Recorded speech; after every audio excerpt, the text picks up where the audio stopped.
Good morning friends, कैसे हैं आप सब लोग।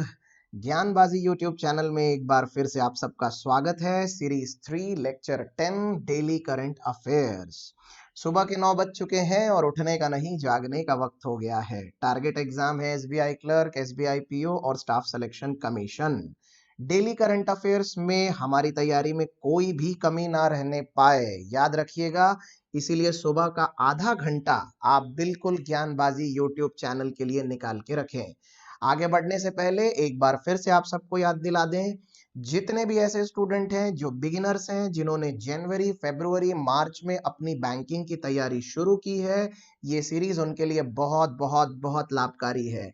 इतना ही नहीं, जो पीओ की तैयारी कर रहे हैं, एसबीआई पीओ, आईबीपीएस पीओ या आरबीआई ग्रेड बी, ऐसे स्टूडेंट्स के लिए भी ये सीरीज बहुत बहुत अच्छी है, क्योंकि इसमें पूरा कॉम्प्रिहेंसिव जीके आपको मिलेगा। याद रखिएगा, जीके की तैयारी केवल सेक्शन की नहीं होती। जीके की तैयारी एसे राइटिंग कंपटीशन के लिए, ग्रुप डिस्कशन के लिए, मेंस के एग्जाम के लिए, आरसी के पैसेज के आंसर लाने के लिए, यहां तक कि बढ़िया इंटरव्यू देने के लिए भी जरूरी है। इसीलिए general awareness, current affairs, general knowledge, इन सब को लेकर अपनी सोच का दायरा बढ़ाइए और कॉम्प्रिहेंसिव तैयारी करिए ज्ञानबाजी के साथ। चलिए आज का सेशन शुरू करते हैं विदाउट वेस्टिंग टाइम। हाँ दोस्तों, ये है मेरा इंस्टाग्राम का पेज और इंस्टाग्राम की मेरी आईडी है डेली जी के अंडरस्कोर ज्ञानबाजी। ध्यान रहे, ज्ञानबाजी में 4 बार ए है, जैसे आधार कार्ड में 4 बार ए है, ज्ञानबाजी में भी 4 बार ए है। आप जरूर आज ही ये टेलीग्राम ग्रुप ज्वाइन करिए। इसमें ऑलरेडी 1531 लोग ज्वाइन हो चुके हैं। शानदार कंटेंट आपको इसमें मिल जाएगा। ऐसे बच्चे जो एसएससी और रेलवेज की तैयारी कर रहे हैं, खास उनके लिए हम हिस्ट्री, पॉलिटी, ज्योग्राफी और जनरल अवेयरनेस, करंट अफेयर्स के क्विज रोजाना डालते हैं। तो एक बार जरूर विजिट करिए, आपके काम की बहुत सी चीजें यहाँ वेट कर रही हैं। यस, और दोस्तों, मुझे कुछ लोगों ने ये पूछा था कि सर आपका YouTube चैनल किस नाम से सर्च करना है। देखिए भैया, मैं एक बार फिर से बता देता हूं। आप YouTube पे जाइए और ये स्पेलिंग टाइप करिए, ज्ञानबाजी, साथ में लिखिए निखिल, NIKHIL। अगर मान लो ज्ञानबाजी से ना मिले तो निखिल लिख दीजिए। निखिल सर वर लगाने की जरूरत नहीं है, निखिल डांगे या निखिल लिख दीजिए तो आपको ये चैनल मिल जाएगा। वैसे मैं मेरे हर एक वीडियो के साथ इस YouTube चैनल की लिंक आपको देता ही हूं। आप डायरेक्टली लिंक से भी ज्वाइन कर सकते हैं। जैसे ही आप पेज ओपन करेंगे, ये इतने शानदार वीडियोस आपका वेट कर रहे हैं। मैंने सारे के सारे वीडियोस की पूरी एक सीरीज बना के रखी है, लेक्चर नंबर 1 to 9, और आज है lecture number 10।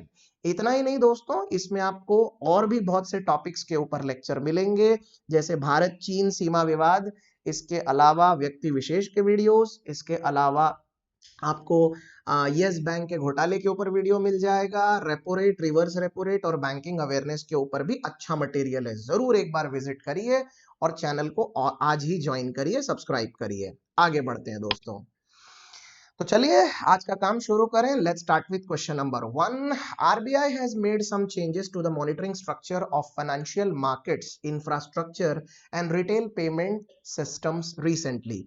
Which among the following was designed as a system wide important payment system, यानी कि स्विफ्ट। आरबीआई ने अभी अभी फाइनेंशियल मार्केट इंफ्रास्ट्रक्चर में पेमेंट सिस्टम में छोटे मोटे बदलाव किए हैं, और उन बदलावों के ऊपर निगरानी रखने के लिए उसने इनमें से कौन से सिस्टम का सहारा लिया है। सही जवाब है option number A, NPCI. Check करें। Yes, the right answer is NPCI. अब मुझे जरा दो चीजें बताइए, what is the full form of NPCI. NPCI का फुल फॉर्म है national payments corporation of India. National payments corporation of India, right. हाँ, कितने दोस्तों को आईएफएससी का फुल फॉर्म मालूम है? ये आपको इंटरव्यू में जरूर पूछा जाएगा, याद रखना। आरआरबी का इंटरव्यू हो चाहे क्लर्क का इंटरव्यू हो, इस तरह के क्वेश्चन इंटरव्यू में आते ही हैं। तो चलिए एक बार रिवाइज कर लेते हैं। What is the full form of IFSC? Indian financial, notebook निकाल के लिखते चलिए प्लीज, सिस्टम कोड। किसी चेक में आपको नीचे आईएफएससी का कोड दिखाई देगा। कोई बता सकता है आईएफएससी कोड कितने डिजिट्स का होता है? प्लीज जरा जल्दी बताइए, कमेंट थ्रेड में लिखना जरा कितने डिजिट्स का होता है। आई शैल टेल यू, 11 डिजिट का होता है। इंटरव्यू में कभी किसी ने पूछा तो बात याद रखना, आईएफएससी का फुल फॉर्म है इंडियन फाइनेंशियल सिस्टम कोड, और ये 11 डिजिट का एक नंबर होता है। ऑलराइट, आगे बढ़ते हैं दोस्तों। RBI has proposed to set the age limit of chief executive officers यानी कि CEO and whole time directors यानी कि WTDs of bank to dash year। RBI ने अभी अपने नए एक स्टेटमेंट में ये कहा था कि चीफ एग्जीक्यूटिव ऑफिसर और होल टाइम डायरेक्टर्स की अपर एज लिमिट अब फिक्स कर दी जाएगी। तो वो कितने साल पे फिक्स की गई है, याद रखना। सही जवाब है option number D, 70 years. Check कर लें एक बार।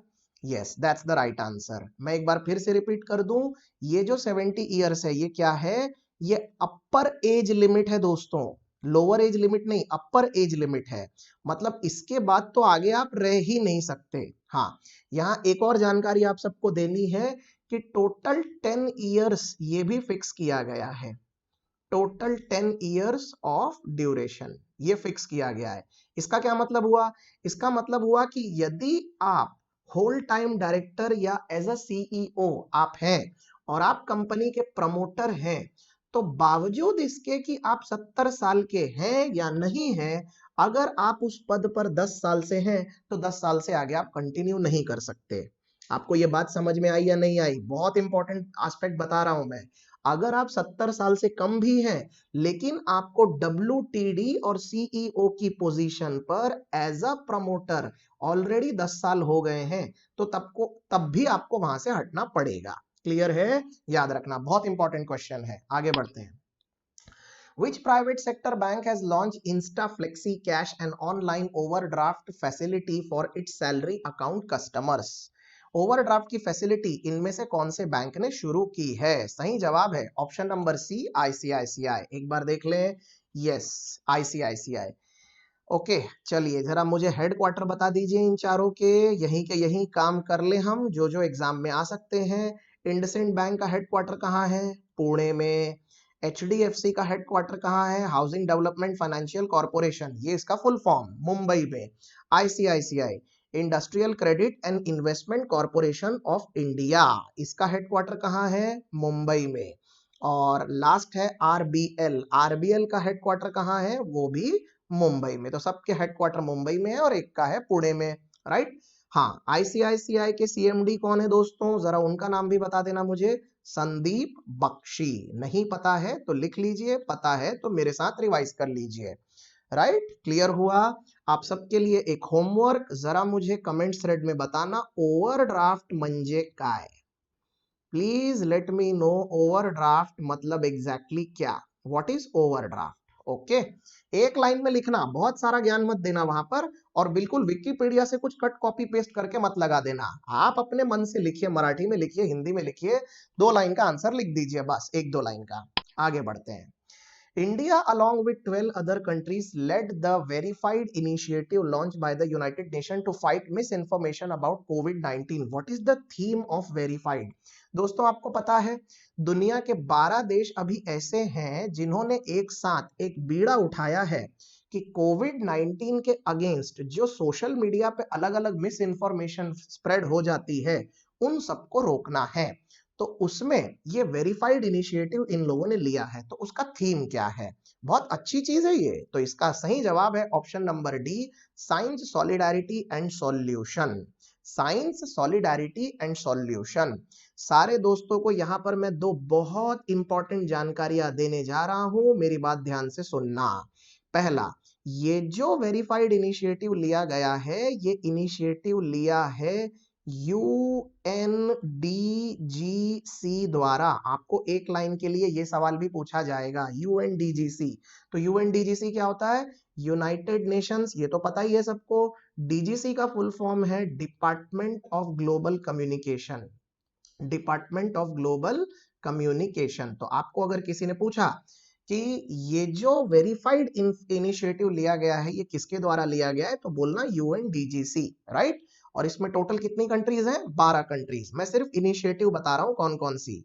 Australia, Chile, France, Georgia, India, Indonesia, Latvia, then Lebanon, then Mauritius, Mexico, Norway, Sweden and South Africa. अब आप बोलेंगे सर ये तो 13 कंट्रीज हो गई, तो इंडिया के अलावा 12 और, ये इसके बोलने का मतलब है।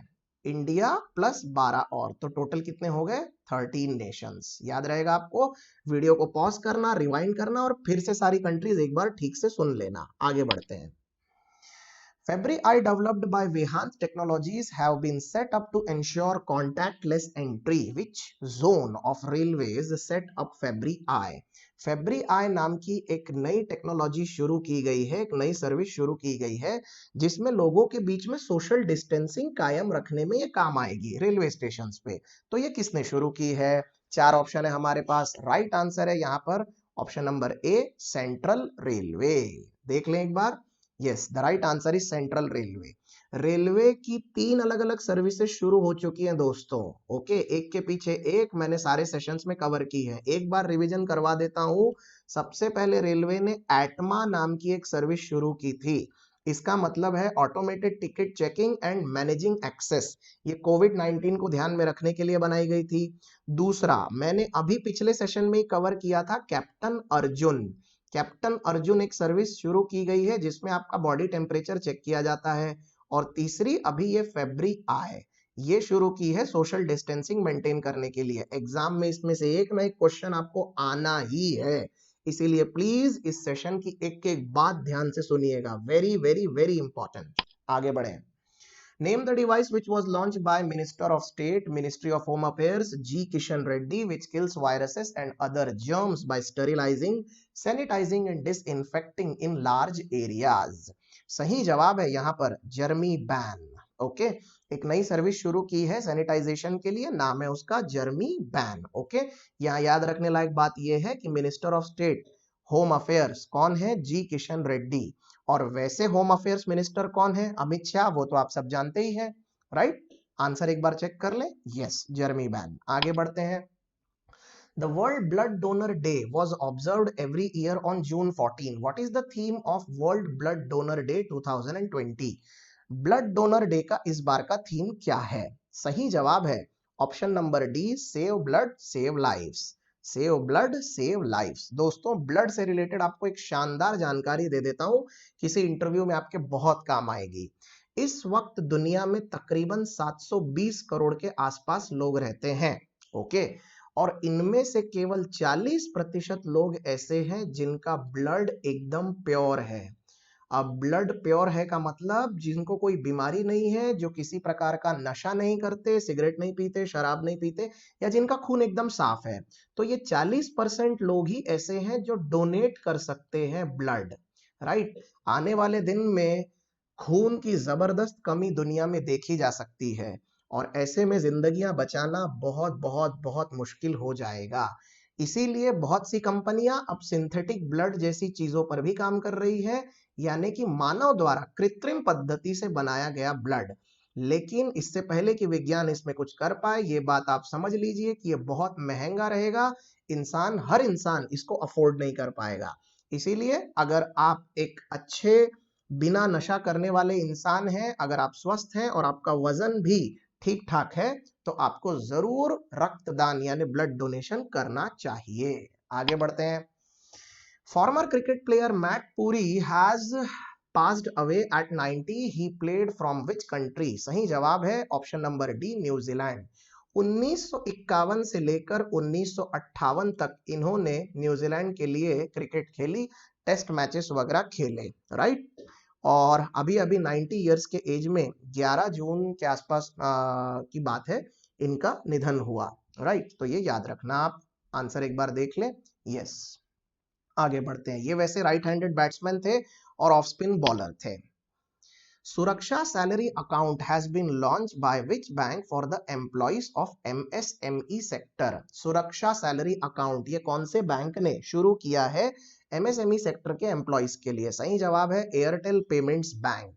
एयरटेल पेमेंट्स बैंक ने एक सैलरी अकाउंट बना दिया है जिसके थ्रू एमएसएमई सेक्टर में जितनी कंपनीज आती हैं वो अपने कर्मचारियों को सैलरी दे सकते हैं। राइट, एमएसएमई का फुल फॉर्म क्या होता है दोस्तों? नए बच्चों जरा प्लीज एक बार रिवीजन करना, micro small and medium enterprise. Okay, और इस एंटरप्राइज के मिनिस्ट्री के मिनिस्टर साहब कौन है? मिनिस्टर साहब का भी नाम याद रखना, बड़े फेमस नागपुर के मिनिस्टर नितिन गडकरी, ये हैं भारत के एमएसएमई मिनिस्टर। राइट, क्लियर हो गया? ऑल राइट, जाने से पहले आपको एक होमवर्क और दे दें इस क्वेश्चन में। ये तो एमएसएमई मिनिस्टर हो गए, राइट, नितिन गडकरी। मुझे मिनिस्टर ऑफ स्टेट बताइएगा, इसके मिनिस्टर ऑफ स्टेट एमएसएमई कौन है? I repeat, minister of state MSME कौन है? कमेंट्स थ्रेड में मुझे आपके जवाब का इंतजार रहेगा। आगे बढ़ते हैं। Airtel payments bank. Question number 10. Name the organization which has launched a multi-location claim settlement facility to settle online claims from any of its regional offices across the country. यहां पर सही जवाब है option number D, EPFO, employ provident fund organisation. Employ provident fund organisation claim settlement के लिए आपके account में से पीएफ तो कटेगा ही जब आपको सैलरी मिलेगी और जब आपको नौकरी लग जाएगी।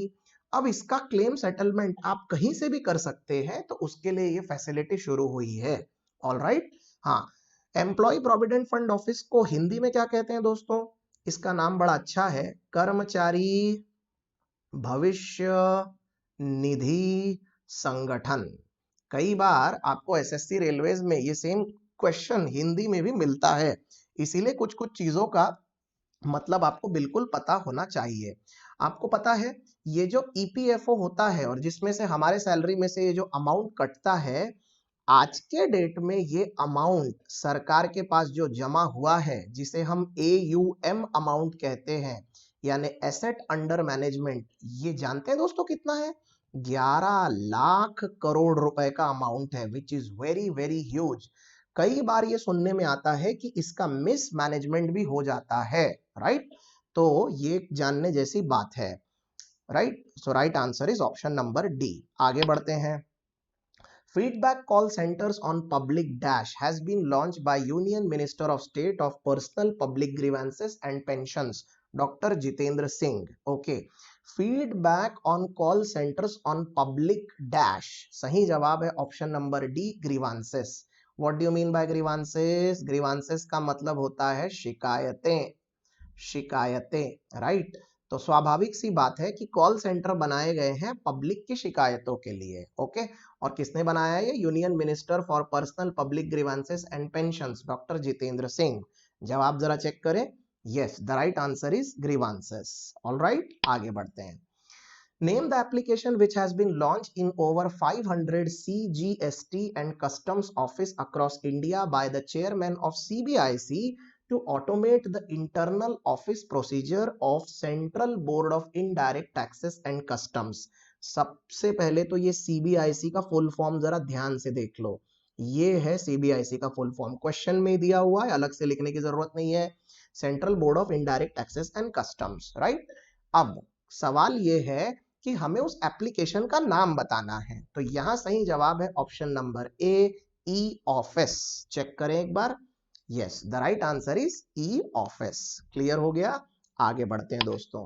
Question number 13, name the international and multi stakeholder initiative that has been launched to guide the responsible development as well as use of artificial intelligence. Okay, एक इनिशिएटिव लिया गया है international and multi stake holders द्वारा, ताकि development के ऊपर response check किया जा सके ऑन आर्टिफिशियल इंटेलिजेंस। तो वो क्या है? चार ऑप्शन है हमारे सामने, सही जवाब है option number D, global partnership on artificial intelligence.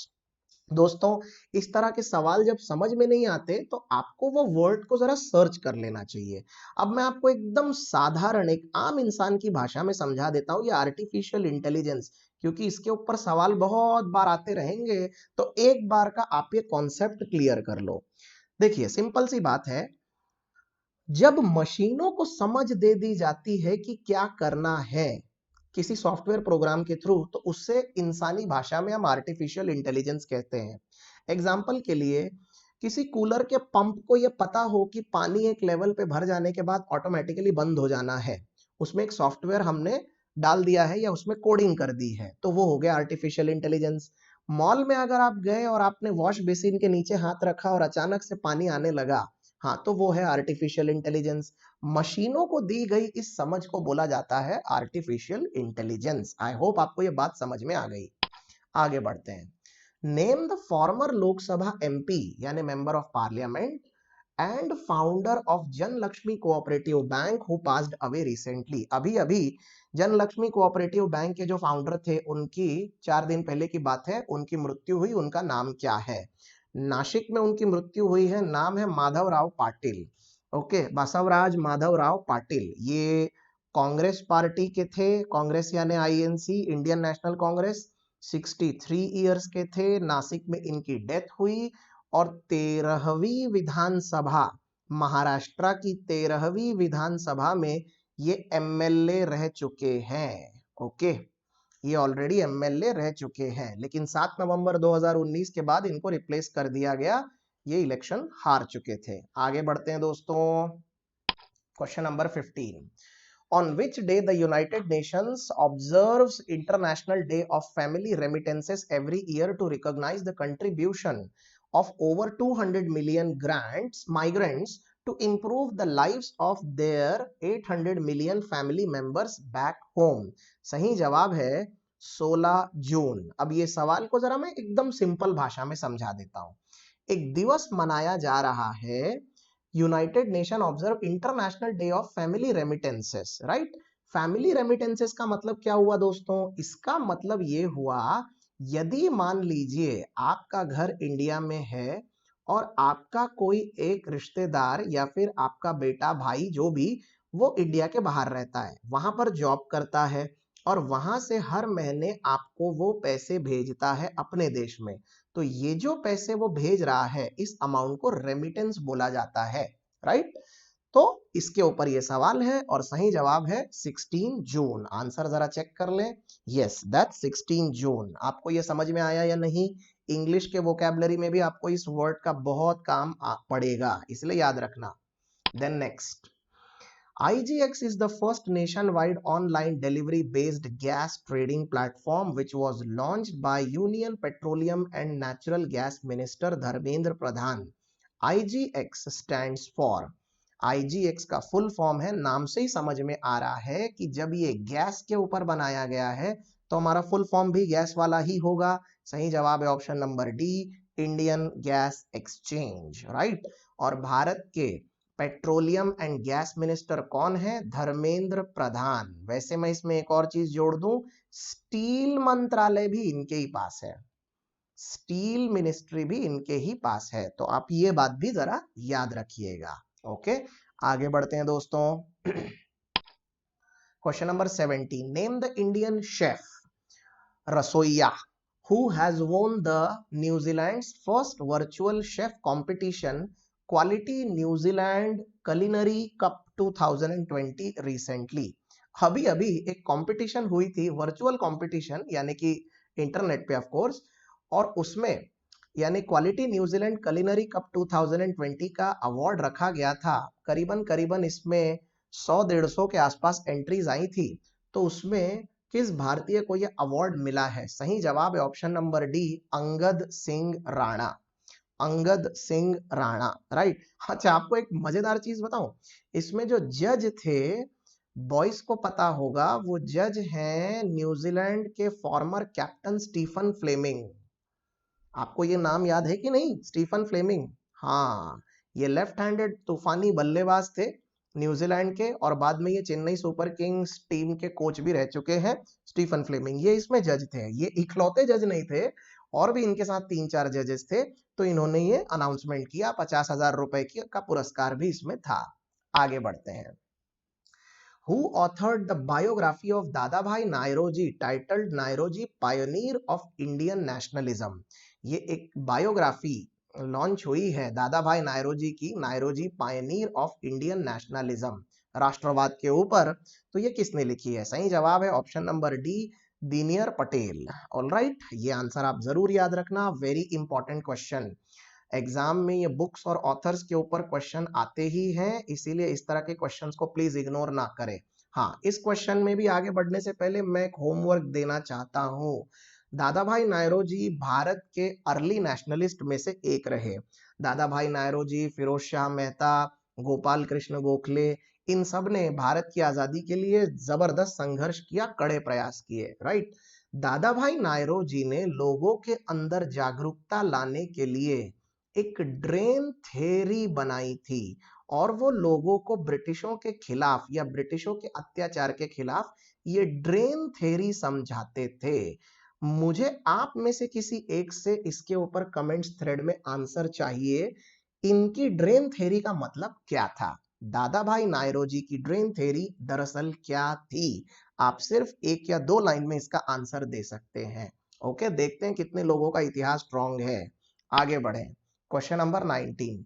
UNCTAD has released the World Investment Report 2020 to rank countries on the basis of FDI received by each of them in 2019. What is the rank of India in the list? World investment report यानी देश के अंदर आने वाला foreign direct investment, उस मामले में 2019 की एक रिपोर्ट आई है, तो उसमें भारत का स्थान क्या है? भारत का स्थान है 9वां। We are at number 9। Improve हुआ है, 10वें से 9th रैंक पर आ गए हैं, लेकिन ओवरऑल साउथ एशिया में जो इन्वेस्टमेंट आया है उसके हिसाब से अगर देखा जाए तो टोटल इन्वेस्टमेंट कम हुआ है। इसका साफ साफ असर आपको समझ में आ ही रहा होगा। कोविड 19 के आने के बाद इन्वेस्टमेंट काफी हद तक कम हुआ, और उसके बाद देखते ही देखते, और 2020 का तो ये बहुत ही खराब आने वाला है।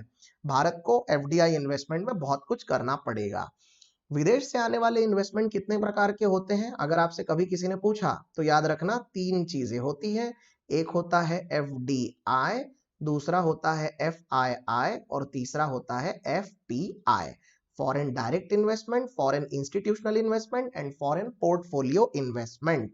बात याद रहेगी? बिल्कुल याद रखिएगा। हाँ, जाते जाते यूएनसीटीएडी का फुल फॉर्म भी जरा बता दीजिए। यूएनसीटीएडी का फुल फॉर्म है United nation conference on trade and development. ये मैं पिछले लेक्चर में करवा चुका हूं, शब्दों को ध्यान से सुनिए और नोट्स बनाइए। United nation conference on trade and development. और इसके सेक्रेटरी जनरल कौन है?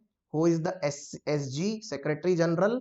उनका नाम है मिखाई, MIKHASI, सॉरी, मिखासी कितुई। मिखासी कितुई। भैया, let us respect the name as they are. Okay, आगे बढ़ते हैं जरा आंसर चेक करके। Yes, that's 9। आगे बढ़े। Government has recently set up the feedback call center on public grievances to seek feedback from individual citizens on citizen satisfaction regarding the COVID-19 grievances resolution system. The initiative has been launched by government in collaboration with, ये जो सरकार initiative ले रही है Covid 19 grievances का, तो वो किसके साथ उसका इनिशिएटिव हुआ है? कोलैबोरेशन। सही जवाब है बीएसएनएल, भारत संचार निगम लिमिटेड। एक डूबती हुई सरकार की नाव जिसको सरकार ले देकर अभी भी संभालने की कोशिश कर रही है।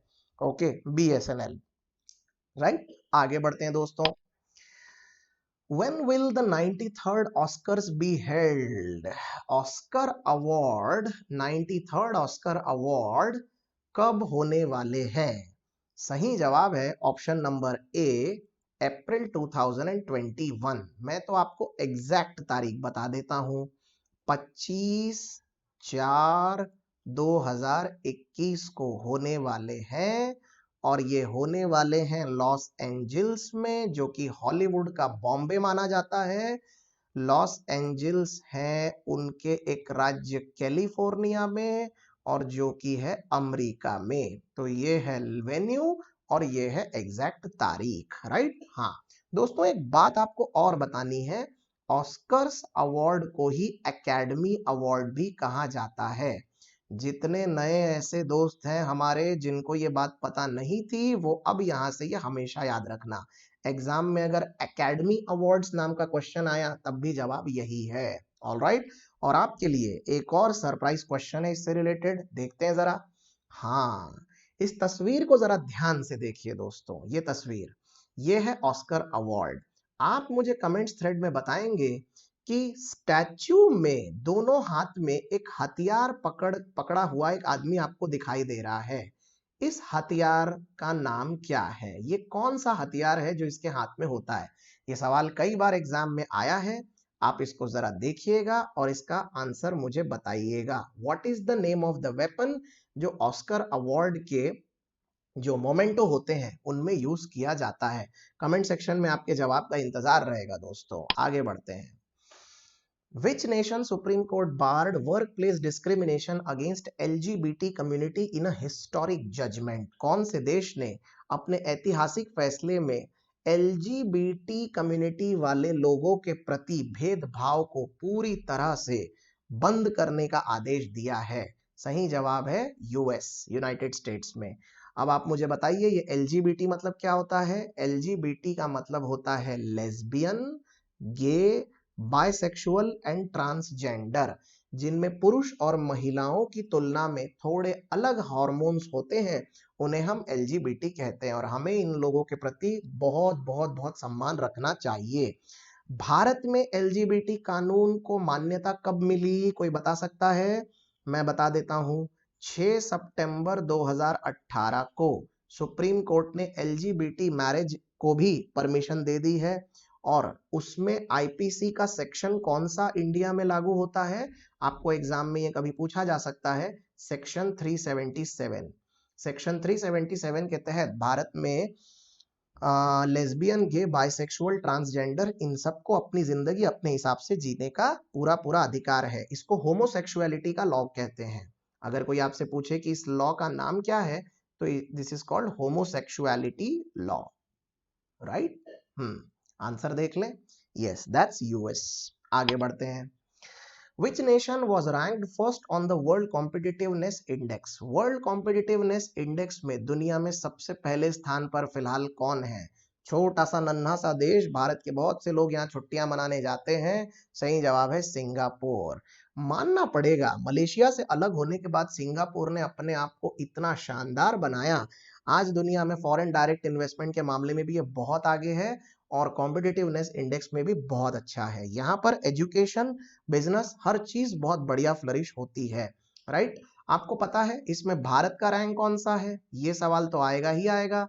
तो इंडिया का रैंक है इसमें 43rd, बहुत पीछे हैं दोस्तों हम। टोटल इसमें कितने कंट्रीज में ये रैंकिंग निकाली गई थी? 63 कंट्रीज, और 63 कंट्रीज में हम आए हैं 43rd नंबर पे। चाइना हमसे बहुत आगे दोस्तों, 20वें स्थान पर है चाइना, राइट? हाँ। जाते जाते जरा इसमें टॉप 5 कंट्रीज भी आपको बतानी पड़ेंगी, तो टॉप 5 जरा ध्यान रखिएगा।